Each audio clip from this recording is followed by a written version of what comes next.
Now we'll continue with part 2, chapter 4, or chapter 7 of White Fang by Jack London.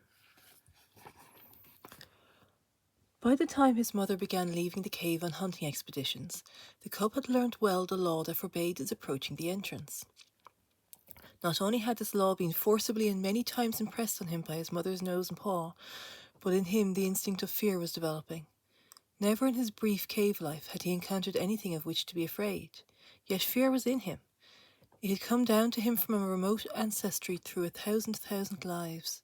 It was a heritage he had received directly from One-Eye and the she-wolf, but to them in turn it had been passed down through all the generations of wolves that had gone before. Fear, that legacy of the wild which no animal may escape nor exchange for pottage. So the grey cub knew fear, though he knew not the stuff of which fear was made. Possibly he accepted it as one of the restrictions of life, for he had already learned that there were such restrictions. Hunger he had known, and when he could not appease his hunger he had felt restriction.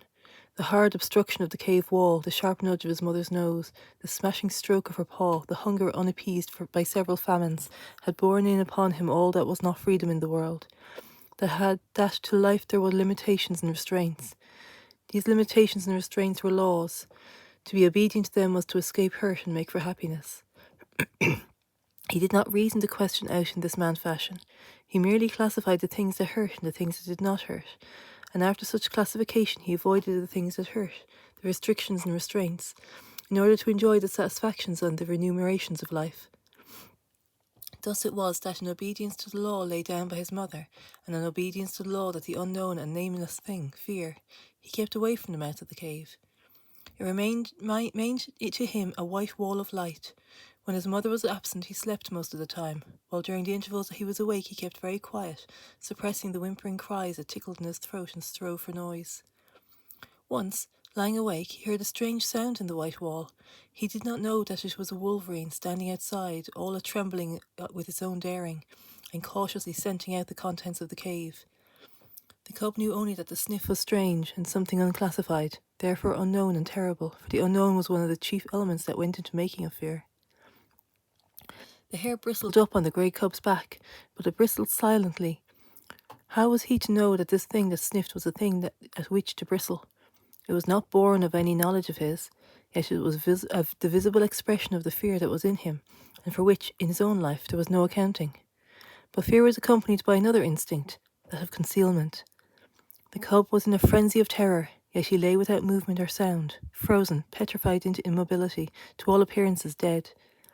His mother, coming home, growled as she smelt the wolverine's track, and bounded into the cave and licked and nuzzled him with undue vehemence of affection, and the cub felt that somehow he had escaped a great hurt. But there were other forces at work in the cub, the greatest of which was growth. Instinct and law demanded of him obedience, but growth demanded disobedience. His mother and fear impelled him to keep away from the white wall. Growth is life, and life is ever destined to make for the light. So there was no damming up the tide of life that was rising within him, rising with every mouthful of meat he swallowed, with every breath he drew. In the end, one day, fear and obedience were swept away by the rush of life, and the cub straddled and sprawled towards the entrance. Unlike any other wall with which he had experience, this wall seemed to recede from him as he approached. No hard surface collided with his tender little nose he thrust out tentatively before him. The substance of the wall seemed as permeable and yielding as light, and as condition in his eyes had the seeming of form, so he entered into what had been wall to him, and bathed in the substance that composed it. It was bewildering. He was sprawling through solidity, and ever the light grew brighter. Fear urged him to go back, but growth drove him on. Suddenly he found himself at the mouth of the cave. The wall, inside of which he had thought himself, was suddenly leapt back before him to an immeasurable distance. The light had become painfully bright. He was dazzled by it. Likewise, he was made dizzy by this abrupt and tremendous extension of space. Automatically, his eyes were adjusting themselves to the brightness, focusing themselves to meet the increased distance of objects. At first, the wall had leaped beyond his vision. He now saw it again, but had taken upon itself a remarkable remoteness. Also, its appearance had changed. It was now a variegated wall composed of the trees that fringed the stream, the opposing mountain that towered above the trees, and the sky that out-towered the mountain. A great fear came upon him. This was more of the terrible unknown. He crouched down on the lip of the cave and gazed out on the world. He was very much afraid. Because it was unknown, it was hostile to him. Therefore the hair stood up on end along his back, and his lips wrinkled weakly in an attempt at a ferocious and intimidating snarl. Out of his puniness and fright, he challenged and menaced the whole wide world. Nothing happened. He continued to gaze, and in his interest he forgot to snarl. Also, he forgot to be afraid. For the time, fear had been routed by growth, while growth had assumed the guise of curiosity. He began to notice near objects, an open portion of the stream that flashed in the sun, the blasted pine tree that stood at the base of the slope, and the slope itself that ran right up to him and ceased 2 feet beneath the lip of the cave on which he crouched. Now the grey cub had lived all his days on a level floor. He'd never experienced the hurt of a fall. He did not know what a fall was. So he stepped boldly out upon the air. His hind legs still rested on the cave lip, so he fell forward, head downwards. The earth struck him a harsh blow on the nose that made him yelp. Then he began rolling down the slope over and over. He was in a panic of terror. The unknown had caught him at last. It had gripped savagely hold of him and was about to wreak upon him some terrific hurt. Growth was now routed by fear, and he kee-heed like any frightened puppy. The unknown bore him on he knew not what frightful hurt, and he yelped and kee-heed unceasingly. This was a different proposition from crouching in frozen fear while the unknown lurked just alongside. Now the unknown had caught tight hold of him. Silence would do no good. Besides, it was not fear but terror that convulsed him. But the slope grew more gradual, and his base was grass-covered. Here the cub lost momentum. When at last he came to a stop, he gave one last agonized yelp and then a long whimpering wail. Also, and quite as a matter of course, as though in his life he had already made 1,000 toilets, he proceeded to lick away the dry clay that soiled him. After that he sat up and gazed about him, as might the first man of the earth who landed upon Mars.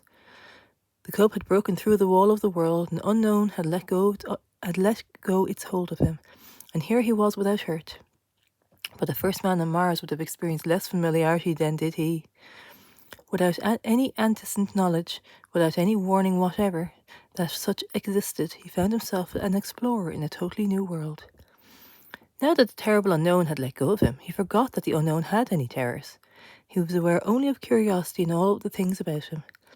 He inspected the grass beneath him, the mossberry plant just beyond, and the dead trunk of the blasted pine that stood on the edge of the open space among the trees.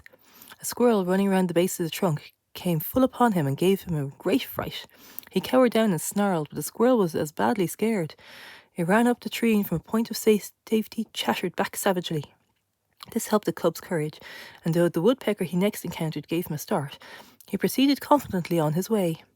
Such was his confidence that when a moose bird impudently hopped up to him, he reached out to it with a playful paw. The result was a sharp peck on the end of his nose that made him cower down and kee. The noise he made was too much for the moose bird, who soared safely in flight. But the cub was learning. His misty little mind had already made an unconscious classification. There were live things and things not alive. Also, he must watch out for the live things. The things not alive remained always in one place, but the live things moved about, and there was no telling what they might do. The thing to expect from them was the unexpected, and for this he must be prepared. He travelled very clumsily. He ran into sticks and things. A twig that he thought a long way off would be the next instant hit him on the nose or rake along his ribs. There were inequalities of surface. Sometimes he overstepped and stubbed his nose. Quite as often he understepped and stubbed his feet. Then there were the pebbles and stones that turned under him when he trod upon them. From them he came to know that the things not alive were not all the same state of stable equilibrium as was his cave. Also that small things not alive were more liable than large things to fall down or turn over. But with every mishap he was learning. The longer he walked, the better he walked. He was adjusting himself. He was learning to calculate his own muscular movements, to know his physical limitations, to measure distances between objects and between objects and himself. He was the luck of the beginner, born to be a hunter of meat, though he did not know it. He blundered upon meat just outside his own cave door in his very first foray into the world. It was by sheer blundering that he chanced upon the shrewdly hidden ptarmigan nest. He fell into it. He'd essayed to walk along the trunk of a fallen pine. The rotten bark gave way under his feet, and with a despairing yelp he pitched down the rounded descent, smashed through the leafage and stalks of a small bush, and in the heart of the bush, on the ground, fetched up in the middle of 7 ptarmigan chicks. They made noises, and at first he was frightened at them. Then he perceived that they were very little, and he became bolder. They moved. He placed his paw on one, and his movements were accelerated.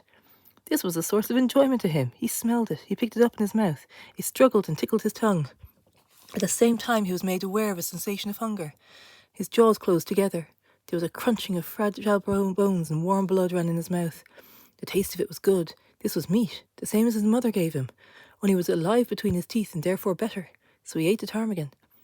Nor did he stop till he had devoured the whole brood. Then he licked his chops in quite the same way his mother did and began to crawl out of the bush. He encountered a feathered whirlwind. He was confused and blinded by the rush of it and the beat of angry wings. He hid his head between his paws and yelped. The blows increased. The mother ptarmigan was in a fury. Then he became angry. He rose up snarling, striking out with his paws. He sank his tiny teeth into one of the wings and pulled and tugged sturdily. The ptarmigan struggled against him, showering blows upon him with her free wing.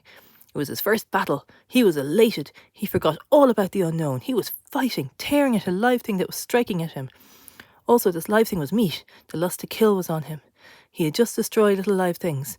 He would now destroy a big live thing. He was too busy and happy to know that he was happy. He was thrilled and exulted in ways new to him and greater to him than he had ever known before. He held on to the wing and growled between his tight clenched teeth. The ptarmigan dragged him out of the bush. When she turned and tried to drag him back into the bush's shelter, he pulled her away from it and out into the open.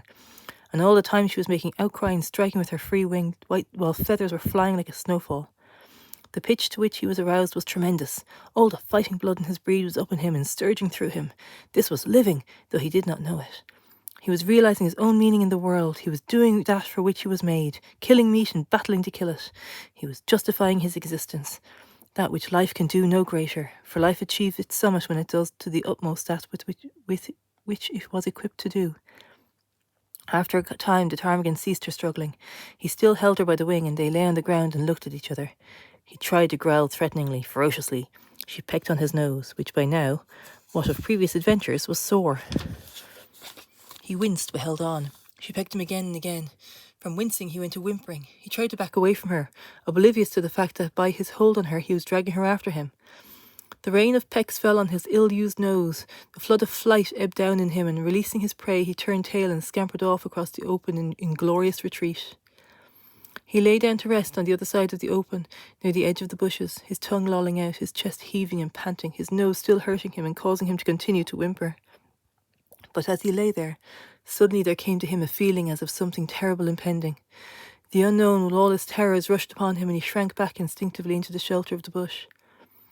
As he did so, a draught of air fanned him, and a large winged body swept ominously and silently past. A hawk, driving down out of the blue, and barely missed him. While he lay in the bush, recovering from this fright and peering fearfully out, the mother ptarmigan on the other side of the open space fluttered out of the ravaged nest. It was because of her loss that she paid no attention to the winged bolt of the sky. But the cub saw, and it was a warning and a lesson to him, the swift downward swoop of the hawk, the short skim of its body just above the ground, and the strike of its talons in the body of the ptarmigan. The ptarmigan's squawk of agony and fright, and the hawk's rush upward into the blue, carrying the ptarmigan away with it.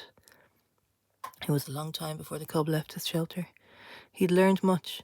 Live things were meat. They were good to eat. Also, live things, when they were large enough, could give hurt. It was better to eat small live things like ptarmigan chicks, and to let alone large live things like ptarmigan hens. Nevertheless, he felt a little prick of ambition, a sneaking desire to have another battle with that ptarmigan hen. Only the hawk had carried her away. Maybe there were other ptarmigan hens. He would go and see. He came down a shelving bank to the stream. He'd never seen water before. The footing looked good. There were no inequalities of surface. He stepped boldly out on it and went down, crying with fear into the embrace of the unknown. It was cold, and he gasped, breathing quickly. The water rushed into his lungs instead of air, and he had always accompanied his active breathing. The suffocation he experienced was like the pang of death. To him it signified death. He had no conscious knowledge of death, but like every animal of the wild, he possessed the instinct of death. To him it stood as the greatest of hurts.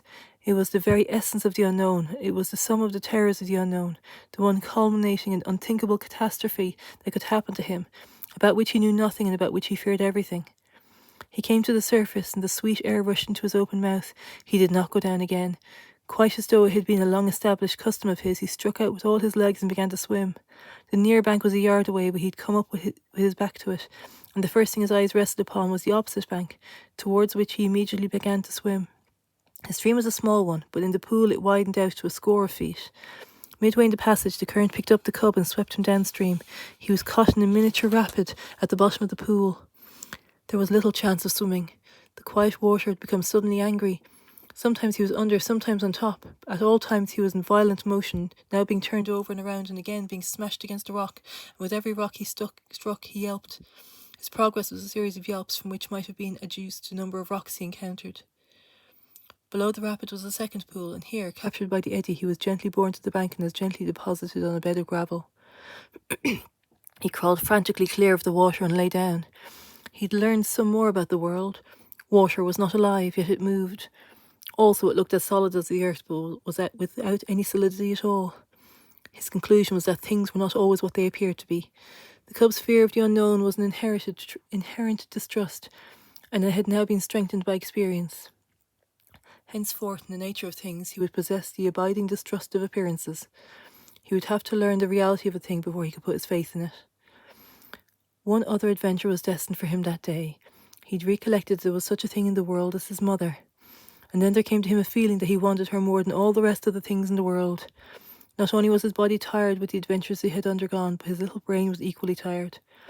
In all the days he had lived, he had not worked so hard on this as on this one day. Furthermore, he was sleepy. So he started out to look for the cave and his mother, feeling at the same time an overwhelming rush of loneliness and helplessness. He was sprawling along between some bushes when he heard a sharp, intimidating cry. There was a flash of yellow before his eyes. He saw a weasel leaping swiftly away from him. It was a small live thing, and he had no fear. Then before him, at his feet, he saw an extremely small live thing, only several inches long, a young weasel that, like himself, had disobediently gone out adventuring. It tried to retreat before him. He turned it over with his paw. It made a queer, grating noise. The next moment, a flash of yellow reappeared before his eyes. He'd heard again the intimidating cry, and at the same instant received a severe blow on the side of his neck and felt the sharp teeth of the mother weasel cut into his flesh. While he yelped and kee-eed and scrambled backwards, he saw the mother weasel leap upon her young one and disappear with it into the neighbouring thicket. The cut of her teeth in his neck still hurt, but his feelings were hurt more grievously, and he sat down and weakly whimpered. This mother weasel was so small and so savage.